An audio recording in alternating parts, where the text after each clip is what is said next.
제가 다시 한번 오늘 본문 말씀을 읽도록 하겠습니다.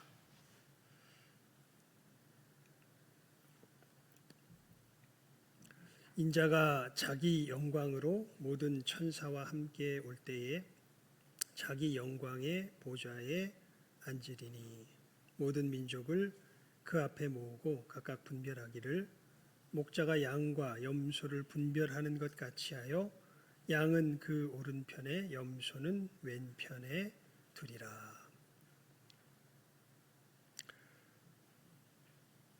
여러분, 오늘 말씀은 주님께서 베푸실 최후의 심판의 모습을 우리들에게 보여주고 있습니다. 그러면서 참 잘 상상이 안 가는 말씀을 선포하고 계시지요. 세례 요한이 예수님께 나아가서 불평했던 것이 사실은 이 부분에 관한 것이었는데요. 세례 요한은 예수님께서 오셔가지고 이 하실 일에 대해서 이렇게 소개하지 않습니까? 불과 성령으로 너희를 다루실 것이라고. 즉 세례 요한은 예수님 메시아가 오셔서 악인들을 심판하고 의인들을 도두어 세우셔서 깨끗하게 이 나라를 정화시키실 줄, 특별히 이 유대 민족을 정화시키실 줄 그렇게 생각을 했던 것 같습니다. 하나님의 백성들을 정화시키실 줄 그렇게 생각을 했던 것 같습니다. 그런데 예수님께서는 오셔가지고 무슨 심판에 관한 일은 하지 않으시고 계속해서 하신 것이 병자들을 고치시고 귀신들을 쫓아내시고 여러 가지 이적들을 행하시고 하는 그런 일만 계속 하시니까 세례 요한이 와서 예수님께 그렇게 불만을 토로하죠. 당신이 우리가 기다리는 그 사람입니까? 아니면 다른 일을 우리가 기다려야 하겠습니까? 라고 이야기하니까 예수님께서 오히려 그렇게 말씀하시죠.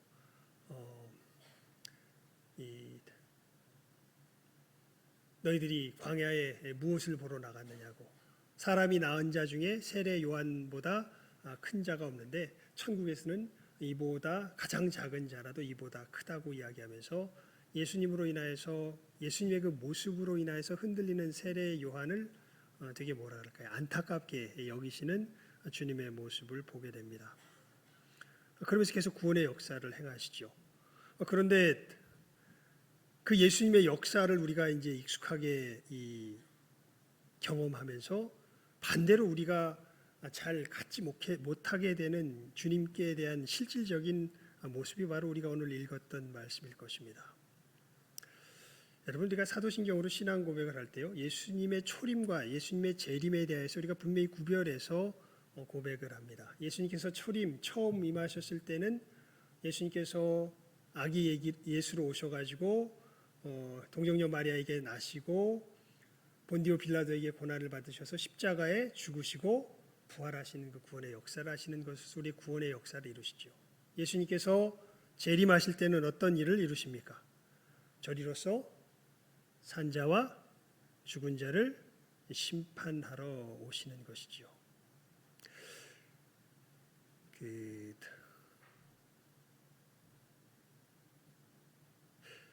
현대에 들어서면서 저도 감각이 많이 고장난 듯한 느낌을 많이 받습니다. 어떤 의미에서 그러냐면요, 이 하나님의 심판이, 하나님을 향한 두려움이 이게 되게 무뎌진 느낌이 들어요. 믿음의 길을 걸어가는데 청년 때는 사실은 이게 굉장히 날이 서 있었거든요. 젊었을 때 지금보다 근데 그때는 시대적으로도 그랬던 것 같긴 해요. 사람들이 하나님께 대하여 생각할 때 하나님에 대하여서 두려워할 줄 알았습니다. 예배당에 올 때 예배당에서 이게 몸을 함부로 움직이는 것을 굉장히 걱정하면서 움직였던 것이 우리들의 이 예배당에 와서의 모습입니다. 그런데 지금은 굉장히 이 사람들이 그냥 일반 세상 사람들도 그래요. 예, 교회에 와가지고 교회에 와서 두려워하는 모습이 잘 보이질 않습니다. 예. 하나님께서 심판하시고 하나님께서 진노하신다라는 것에 대한 실질적인 개념 자체가 사실은 잘 없는 것을 보게 됩니다. 이건 비단 이 성도들에게서 뿐만 아니라 어떻게 보면 시대가 그런 점에 있어서는 굉장히 뭐라 그래야 될까요? 이걸 어떻게 표현해야 될까? 겁이 없어졌다 그럴까요? 예. 하나님에 대한 두려움 자체가 사실은 느껴지지가 않는. 제가 예전에 말씀드렸었죠. 제 고등학교 2학년 때 친구를 교회로 전도해서 한번 대예배 시간에 데리고 들어갔다고. 그랬더니 이 친구가 전당포집 아들이었는데 맨날 가끔 가출도 하고 하여튼 말썽쟁이였습니다. 제 짝이었는데 이름도 기억나네요. 최정범이라고. 예. 그 친구를 이제 야 우리 교회 가자 이렇게 해가지고 교회에 데리고 왔더니 이 친구가 1층에 제가 보통 앉았었는데 우리 교회처럼 이렇게 1층 중위층으로 돼 있었거든요. 야 1층 나 못 가겠다. 나는 중위층 가야 되겠다 해가지고 중위층으로 갑니다. 그래서 가서 옆에 앉아서 이렇게 예배를 드리는데 움찔움찔해요. 똑바로 앉지도 못하고 이렇게 비스듬히 앉아가지고 움찔움찔합니다. 그래서 예배 마치고 나서 제가 물어봤죠. 야, 너 왜 그랬냐 도대체? 왜 예배 시간에 제대로 앉지도 못하고 왜 이렇게 움찔움찔했니? 그랬더니 저 목사님이 저 강단에서 나한테 이 죄인아 번개 이럴까봐 겁났다는 거예요. 그냥 웃으라고 하는 얘기가 아니라 실제로 이것이 자기가 겁났다는 거예요. 겁나서 자기 거기 똑바로 앉아있지 못하겠다고 그렇게 이야기했던 것을 기억합니다. 그런데 그때 교회에 오게 될 때 많은 사람들의 모습을 보면 사실은 하나님의 의의가 있는 것에 대한 어떤 예수는 믿지 않았지만 그 의식 자체는 있었기 때문에 하나님을 두려워하는 모습들이 사실은 그 사람들의 모습 속에 있었고 성도들도 마찬가지죠. 예.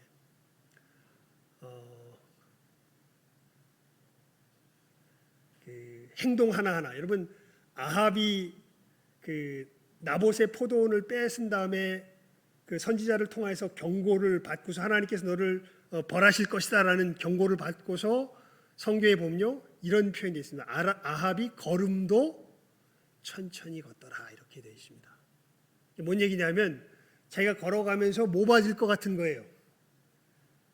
벼락 맞을 것 같은 거예요. 그러니까 이게 그냥 웃으라고 하는 얘기가 아니라 실제로 하나님의 진노하심에 대한 하나님의 그 거룩하심과 진노하심에 대한 감각들이 사실은 그 당시 사람들에게는 있었는데 그리고 제가 젊었을 때 그때 함께 믿음의 길을 걸어갈 때 여러 사람들의 모습을 보면 그런 모습이 있었는데 그래서 여러분 예배당에 그때 그런 얘기 자주 하죠. 와 우리 그때 어떻게 예배 드렸나 몰라. 에어컨도 없고 선풍기도 없고 예, 엄청 찜통 같은 더위 속에서 예배 드렸는데 그때 사람들이 그 속에서 예배를 지금보다 더 잘 드릴 수 있었던 것은 하나님께 대한 두려움이 있었어요. 내가 이렇게 더럽고 힘들어도 하나님 앞에 예배 드리는데 자세 흐트러지면 안 돼.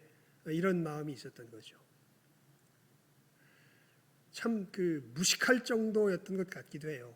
대학생 때 이 CCC 정동 그 수양관에서 CCC 수련회가 있었습니다. 금요일 밤인가 하여튼 뭐 매주 밤에 금요 기도회가 있고 수련회가 있고 했는데 그때 수련회에 참여해가지고 하나님 앞에 그런 마음이 드는 거예요. 그래 내가 하나님 앞에 그 정돈된 자세로 내가 하나님 앞에 예배 드려야지. 그때는 그냥 마룻바닥에 앉잖아요. 정말 무식하게 그 집회 시간 내내 계속해서 무릎 꿇고 앉아서 예배 드렸던 기억이 납니다. 정말 몸이 이 뭐랄까 주리가 틀리는 느낌이 나더라고요. 그런데 그때 저는 그것이 하나님 앞에서 내가 하나님께 드리는 그냥 내 수준에서 하나님 앞에 경건해 드리는 예배의 씨름이었죠. 그 주리가 틀리는 몸을 복종시켜 가면서 하나님 앞에 그 자세를 유지하며 예배 드리는 것. 그것이 이제 그 당시에 제가 씨름했던 씨름이었는데. 그러니까 이런 하나님의 두려우심에 대한 하나님께서 우리의 삶을 주관하시며 심판하시는 심판주라는 것에 대한 개념들이 점점 사라져가는 것이 지금 시대의 모습인 것을 제가 참 저도 느끼고 왜냐하면 이렇게 말씀드린 건 제가 그 느낌이 점점 이렇게 희미해져 가서 그래요. 근데 제가 희미해져 가는 거는 저는 감각이라도 있으니까 괜찮은데 다른 분들을 보면 아예 이 감각 자체가 이제는 없어져 가는 듯한 이런 느낌이 들어서 정말 두렵습니다. 그래서 오늘 말씀을 본문으로 하나님께서 생각나게 하셨나 봅니다. 여러분, 우리는 무엇을 준비하며 살아야 할까요? 오늘 말씀에 보면 예수님께서 오실 때에 심판하신답니다. 그리고 이 모든 민족을 예수님 앞에 모아서 양과 염소를 분별하는 것 같이 양편으로 주님께서 나누실 것이라 그래요. 양은 그 오른편에, 염소는 그 왼편에 두어서 주님께서 나누신답니다.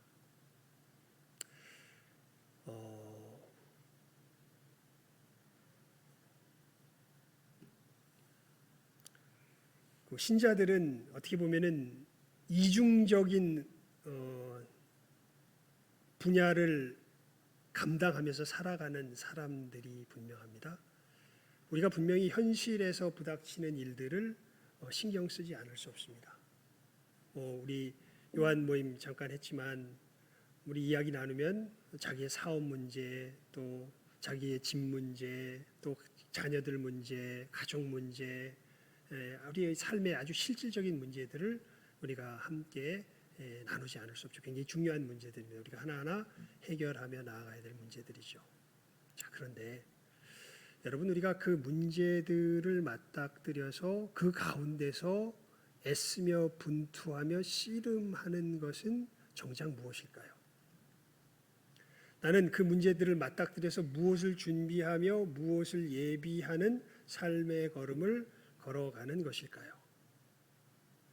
오늘 말씀 속에서요, 결국 우리는 우리가 살아가는 우리 삶의 태도와 삶의 준비 속에서 예수님께서 최후의 심판하시는 그 심판의 때 앞에 서게 되는 것을 분명히 보게 됩니다. 왜냐하면 양과 염소를 모았는데 예수께서 그러면서 심판하실 때 보니까요, 심판이 다른 것을 가지고 심판하시는 것이 아니에요. 뭘 가지고 심판하시냐면 아주 단순해요. 양의 무리들, 나중에 보면 이제 천국에 들어가는 무리들이죠. 이 사람들에게는 이렇게 이야기를 합니다. 야, 너희들은 창세로부터 너희를 위하여 예비된 천국을 상속해라. 그래서 이유를 이렇게 말씀하세요. 내가 줄일 때에 너희가 먹을 것을 주었고, 목마를 때에 마시게 하였고, 나그네 되었을 때에 영접하였고, 벗었을 때에 옷을 입혔고, 병들었을 때에 돌아보았고, 옥에 갇혔을 때에 와서 보았느니라. 아주 단순합니다. 그냥 예수님을 잘 대해줬다는 거예요. 이 사람들이 왜 천국 가나 봤더니 아주 단순하게 말씀해요. 너희들은 나를 참 잘 대해줬다. 근데 이 사람들의 대답이 참 의아스럽습니다. 이에 의인들이 대답하여 가로되 주여, 우리가 어느 때에 주의 줄이신 것을 보고 공개하였으며 목마르신 것을 보고 마시게 하였나이까? 어느 때에 나그네 되신 것을 보고 영접하였으며 벗으신 것을 보고 옷 입혔나이까? 어느 때에 병드신 것이나 옥에 갇힌 것을 보고 가서 배웠나이까? 이 사람들은 자기들이 예수님께 한 것을 전혀 기억을 못합니다.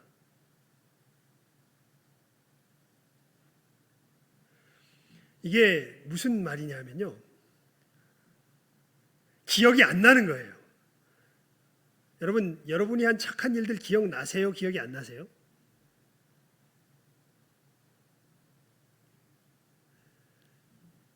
단순해요.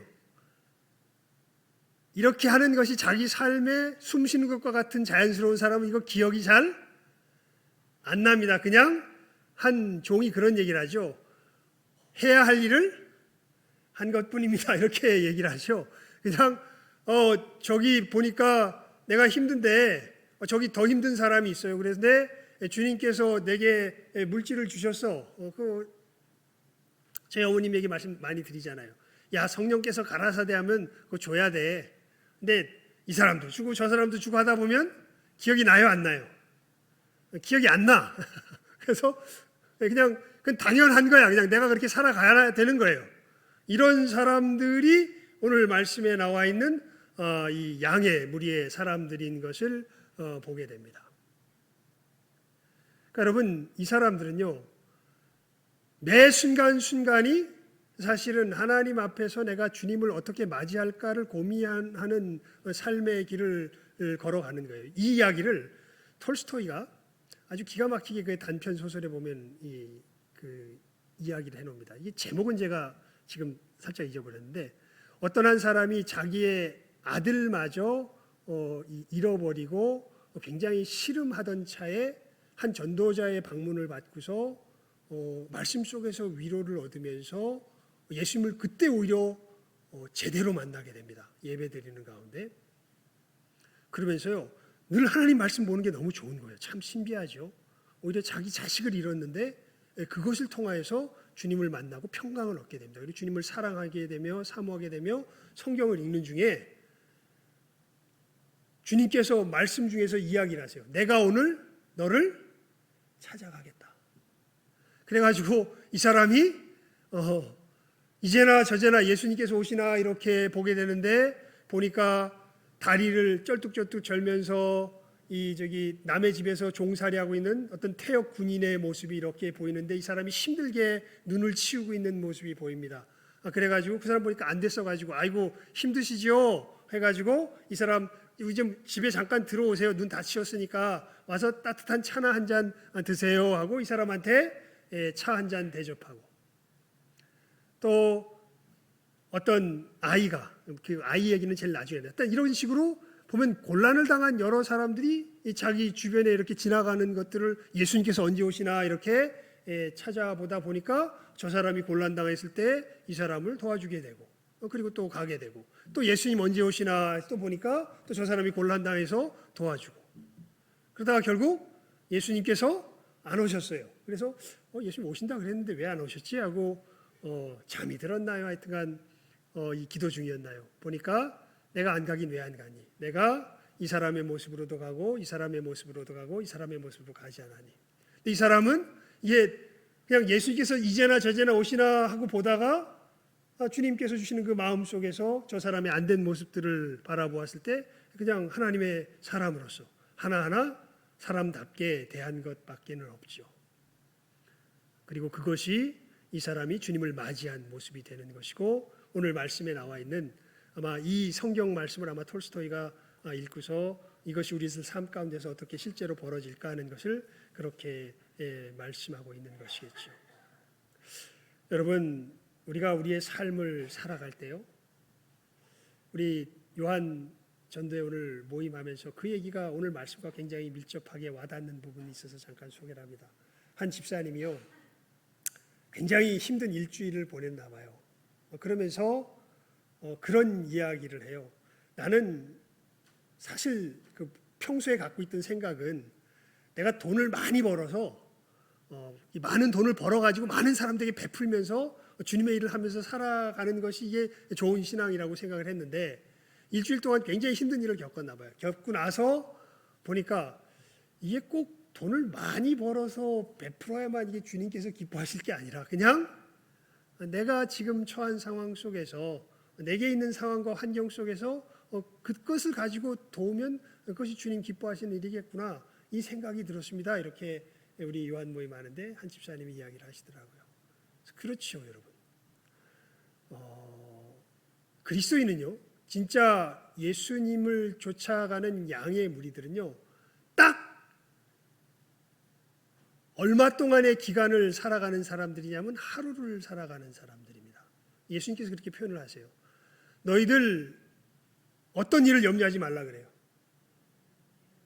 내일 일을 염려하지 말라 그래요. 한날 괴로움은 그날에 족하다 그래요. 그리고 그 한날에 너희들에게 닥쳐진 그 한날 동안 뭘 할 것을 주님께서 말씀하시냐면, 먼저 그의 나라와 그의 의를 구해라. 무엇을 먹을까? 무엇을 마실까? 무엇을 입을까? 염려하지 말고 지금 너에게 처해진 상황 속에서 네가 구해야 할 하나님의 나라와 의를 구하고 나머지는 다 하나님께 맡겨라. 그러면 하나님께서 너희들에게 모든 필요한 것을 다 채우실 것이다 라고 말씀하시죠. 누가복음에서는 또 이렇게 표현하십니다. 주님께서 너희 소유를 팔아 주머니를 만들어 다함이 없는 보물을 어디에 쌓아둬라. 하늘에 쌓아둬라 이렇게 말씀하세요. 그러니까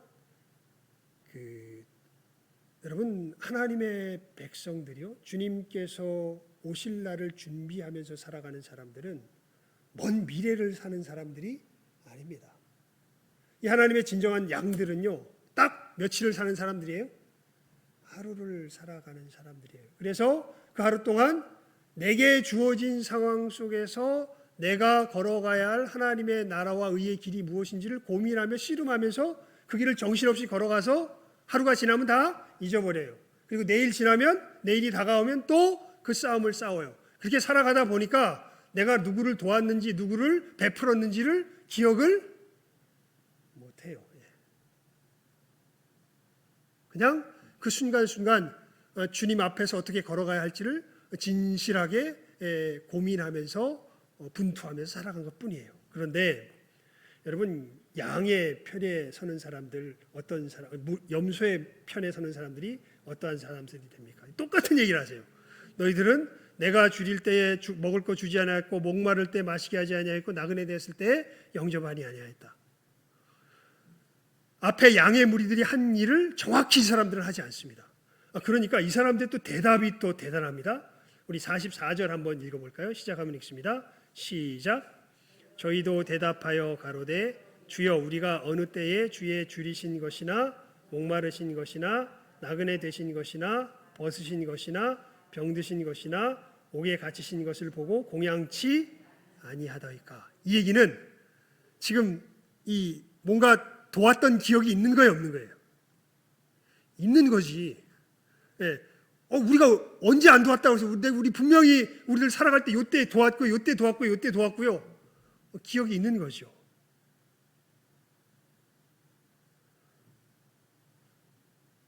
그러니까 그만큼 이 사람들에게는 사실은 이 하나님의 나라와 의를 구하며 살아가는 것은 실질적인 의미에서의 이 사람들의 관심사가 아니었던 겁니다. 그러니까 하나 모처럼 하나 하면 이게 어디에 확 박혀 있는 거야.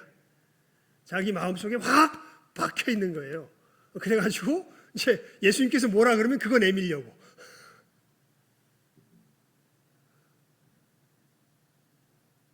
여러분 우리가 우리의 삶의 걸음이요. 그러면서 참 놀라운 이야기를 하세요. 여러분 그래서 이 앞에 있는 양의 무리들에겐 예수님께서는 무엇을 선언하시냐면 우리 46절 함께 읽어볼까요? 시작하면 읽습니다. 시작. 저희는 영벌에 의인들은 영생에 들어가리라. 예.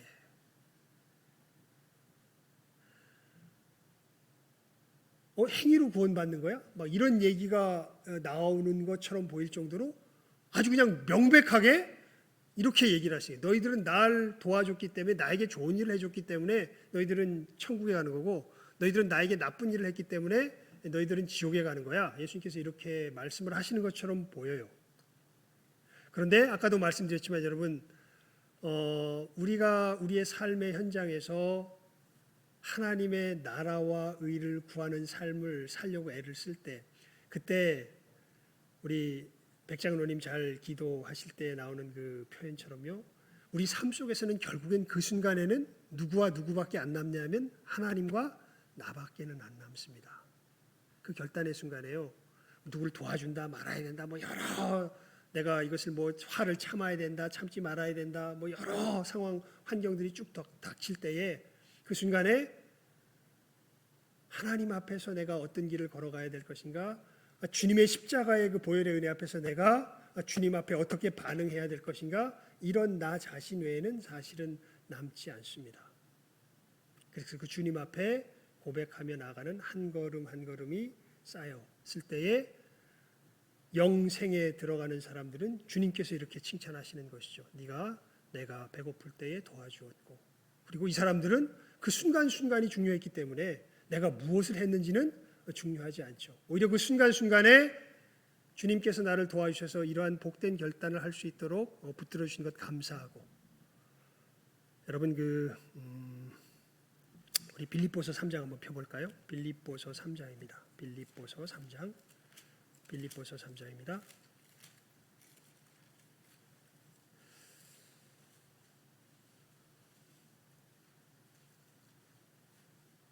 이 마음이 있는 거죠. 12절에서 14절까지 우리 함께 읽어봅니다. 시작하면 읽습니다. 시작. 내가 이미 얻었다 함도 아니요 온전히 이루었다 함도 아니라 오직 내가 예수 그리스도께 잡으려고 쫓아가노라. 형제들아, 나는 아직 내가 잡은 줄로 여기지 아니하고 오직 한 일, 즉 뒤에 있는 것은 잊어버리고 앞에 있는 것을 잡으려고 푯대를 향하여 그리스도 예수 안에서 하나님이 위에서 부르신 부름의 상을 위하여 쫓아가노라. 아멘.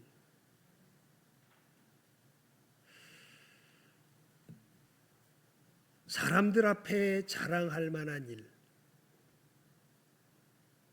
내 스스로 이만하면 하나님께서 기뻐하시겠지라고 스스로의 위안으로 삼을 수 있는 일. 여러분, 이런 것에 마음이 뺏겨 있다면 우리는 염소의 길을 가기가 쉽습니다.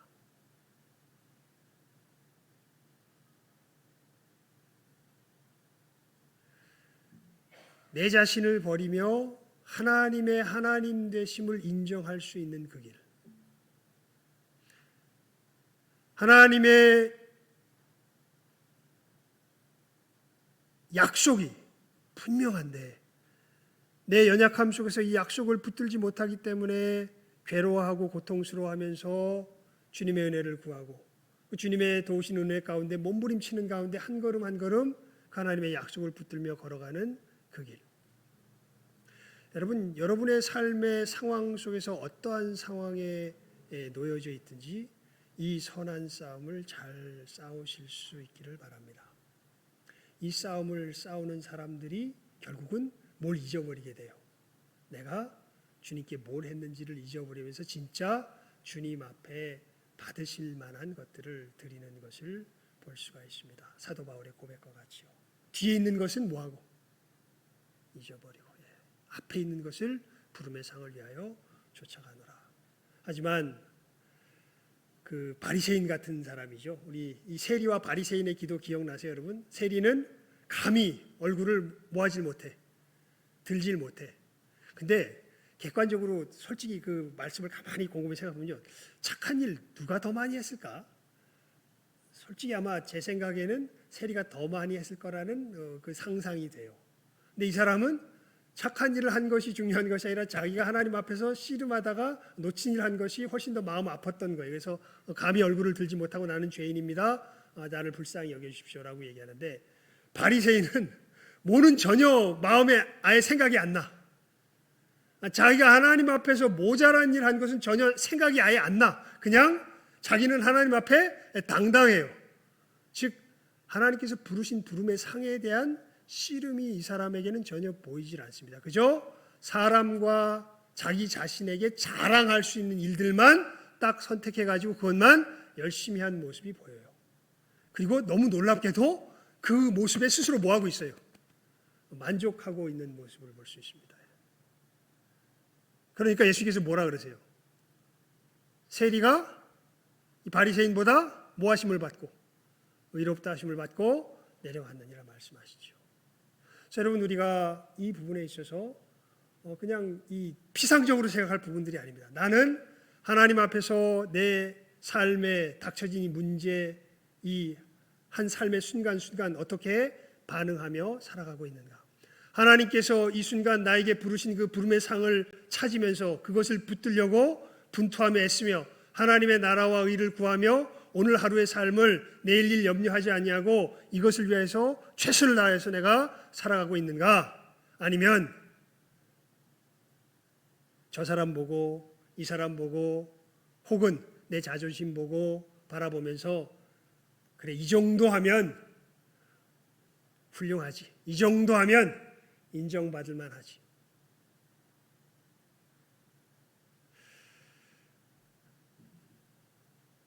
전에 들었던 한 집사님의 간증을 이야기로 오늘 말씀을 맺을 텐데요. 그 집사님이 환상을 보니까 하나님께서 자기 교회 예배하는 모습을 보여주시더랍니다. 하나님이 그러시더래요. 예배하는 그 예배의 모습을 쫙 보여주면 정말 그 정숙하게 예배 잘 드리고 있는데 하나님이 그러시더랍니다. 나는 이 예배 오늘 받지 않는다 이렇게 말씀하시더래요. 그래서 깜짝 놀랐어요. 아니 저기 다 정숙하게 앉아서 정말 하나님 앞에 한 목소리로 예배 드리고 있는데 왜 그럴까 이렇게 생각하고 있는데 기도하는 시간에 저 뒤에 문이 열리면서 한 권사님이 이렇게 보무도 당당히 딱 들어오셔가지고 늘 자기가 앉는 그 자리에 딱 앉으시더래요. 그러면서 기도하시더랍니다. 그 기도하는 시간에 그랬더니 하나님이 그러시더랍니다. 특히 제 예배는 더 안 받는다 이렇게 말씀하시더래요. 그러니까 여기에 모여서 예배드리는 사람들이 아까 말했던 이 염소의 태도로서 사실은 하나님 앞에 나아가고 있는 것이죠. 내가 이만큼 하면 됐지. 근데 예배 다 끝날 때쯤 돼가지고 한 이 평신도였던 것 같아요. 헐레벌떡 저 문을 열고 맨 예배 좌석 뒷좌석에 가가지고 얼굴도 들지 못하고 그 자리에 엎어져가지고 하나님 앞에 하나님 제가 오늘도 예배에 늦었습니다. 용서하여 주십시오. 저를 불쌍히 여겨 주십시오. 하면서 그 자리에 앉아 있더랍니다. 그랬더니 하나님이 그러시더래요. 내가 제 예배는 받는다. 아마도 이 사람은 이 박효진 장로님 아내와 같은 사람이었을 겁니다. 박효진 장로님 아내가 다시 주님께 회심하면서 밀양박 씨의 이 유교 집안 속에서 몰래 거짓말하면서 하나님 앞에 예배 드리러 나가니까 시간을 온전히 지켜서 예배 드릴 수가 없는 거예요. 그래가지고 시장 가서 뭐 산다고 핑계 대면서 그 시간을 좀 많이 사게끔 이렇게 평소에 좀 늘려놓은 다음에 그 시간 늘려놓은 거 잠시 짬을 내 가지고 예배 시간에 잠깐 참여했다가 예배 온전히 다 못 드리죠. 가고 수요 예배 시간에도 잠깐 왔다가 가고 그거 예배를 인도하는 사람 입장에서 보면 그 예배 제대로 드리는 겁니까? 제대로 안 드리는 겁니까? 오히려 시간 제대로 맞춰서 온 사람들이 예배 드리는 거죠. 그런데 이 여자분은 내가 이제는 하나님 없이는 못 삽니다. 내가 차라리 이혼도 못 하고요. 그러니까 너는 그렇게 예수 믿으려면 이혼해라 그랬더니 난 예수 믿는 사람은 이혼도 못 합니다. 이야기를 하고 교회 다니지 마라 그러면 그렇게 교회 다니지 말라고 핍박을 하니까 시장 시간 이런 거 다 이렇게 자기가 스스로 눌려가지고 억지로 이렇게 해서 막 가고 이러니까 막 이 집안에서 골치를 앓았다 그래요. 하지만 나는 이제 더 이상 주님을 배반 못합니다 하면서 가정 내에서 정말 우리가 보기에는 온전치 못한 모습이지만 하나님 앞에 최선을 다해서 예배드리는 그 모습으로 그 박준희 장로님 아내가 처음에 다시 회심하고서 예배를 드리는 모습이 그랬던 것처럼 이 사람도 하나님 앞에서 내가 지금 하나님 앞에서 내 삶의 상황 속에서 최선을 다해서 붙들고 씨름해야 할 것이 무엇인가를 자기의 삶의 현장에서 싸우면서 하나님 앞에 나아가는 모습을 그렇게 내보인 것을 주님께서 보시고 그렇게 말씀하셨겠죠. 여러분, 이 여러분의 믿음의 이 현장에서요, 이 믿음의 선한 싸움들을 잘 싸워 나아가실 수 있기를 바랍니다. 제가 정말 간곡히 부탁을 드리는 것은 참 우리 믿음의 길을 걸어가면서 쉽지 않은 상황들이 생겨요. 그때 어떻게 보면 우리의 믿음은 양의 무리에 속해 있나 염소의 무리에 속하는 그때 드러나는 것 같아요. 삶이 어렵다고 이 삶이 해결되면 뭘 하겠다? 그게 아닌 거죠. 이 상황 속에서 내가 주님을 섬기며 나아갈 수 있는 길은 무엇인가? 이 상황 속에서 내가 주의 사랑을 나누며 나아갈 수 있는 길은 무엇인가? 이 상황 속에서 내가 주의 약속을 붙들며 나아갈 수 있는 길은 무엇인가? 이 걸음을 한 걸음 한 걸음 걸어가는 이 사람들, 그 사람들에게 주님께서는 너희들은 영생이 예비되어 있다 말씀하시고요. 이 길을 알지 못하는 사람들, 아무리 겉으로는 그럴듯하게 그리스도인의 모습을 꾸며낸다 할지라도 이 사람들은 하나님께서 주시는 그 생명의 걸음을 걷지 못하는 사람들인 것을 오늘 말씀을 통하여서 우리들에게 분명히 보여주십니다. 이 분명한 믿음의 길을 잘 분별하실 수 있길 바라고 이 걸음을 힘차게 걸어가실 수 있는 이 시간 함께하는 우리 모두가 될 수 있기를 주님의 이름으로 축원을 드립니다. 기도하겠습니다. 하나님 아버지, 저희들 이 시간에 어찌 보면 우리의 행함으로 구원을 얻는 것인가 의심이 들 정도로 주님께서 너무도 분명하게 너희들이 나에게 좋은 일을 했기에 너희들은 영생을 얻고 반대편의 염소들은 나에게 나쁜 일을 했기에 너희들은 영벌에 들어가게 된다고 주님께서 말씀하십니다. 이것이 어떠한 것인가 주의 교훈들 우리들 말씀을 통하여서 자세히 살펴볼 때에 하나님 우리의 삶의 현장에서 내 자신을 잊어버리고 주님 앞에서 오늘 내가 걸어가야 할 그 하나님 나라의 의와 참으로 나라의 영광을 아버지 하나님 분투하며 씨름하며 걸어가는 이 믿음의 선한 싸움을 바르게 감당하고 있는지 우리 자신을 돌아보게 하시는 귀한 말씀 이 시간 저희들 받습니다. 하나님 이 시간 함께한 우리 귀한 영혼들 주께서 이 말씀 가운데 붙들어 주시기를 간절히 바라옵고 소원하오며 하나님이여 사람들을 보지 않게 하여 주시고 사람들의 평가에 좌우되지 않게 하여 주시고 하나님께서 내게 요구하시는 것이 무엇인지를 나의 삶의 현장에서 아무리 어렵고 힘들고 참으로 내 능력으로는 불가능해 보이는 여러 상황들이 닥쳐진다 할지라도 오히려 우리 주 예수 그리스도의 십자가를 붙들고 그 가운데서 주님께서 나로 하여금 천국의 복된 길을 걷게 하셨음을 오히려 신뢰함으로 그 길이 무엇인지 구하며 찾을 줄 알게 하여 주시고 그 길을 걷기 위하여서 분투하며 힘쓸 줄 아는 아버지 하나님 우리 귀한 심령들 되게 하여 주시옵소서. 마귀가 떠나가는 것은 참으로 상황이 호전됨으로 떠나가는 것이 아니라 어떠한 상황 속에서도 하나님의 말씀을 순복하며 나아갈 때에 마귀가 떠나가게 되고 우리의 삶 가운데 진정한 평강이 찾아오게 되는 것을 압니다.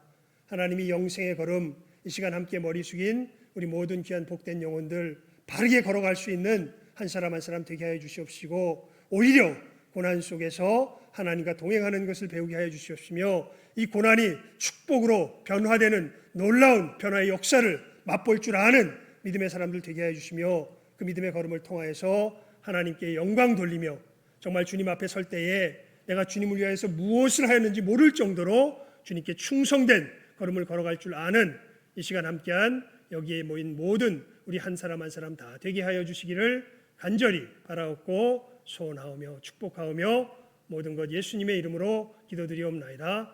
아멘.